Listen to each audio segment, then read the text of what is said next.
tutorial cara ngaramet guys. Ini kan udah rumputnya udah lebat tuh. Tuh caranya begini guys.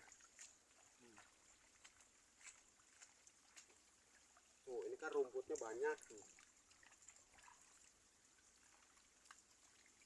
Nah berhubung ininya banyak langsung diinjak ke bawah guys tuh. Diinjak tuh kalau bahasa Sunda mah ditelemkeun rumputnya tuh.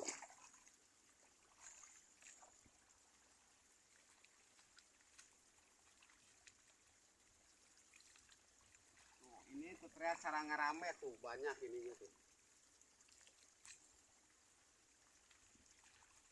Tuh guys tuh. Kalau biasanya kalau di tempat orang Sunda biasanya cewek yang suka ngerametnya ini mah cowok si ibunya karena sedang sakit. Tuh guys.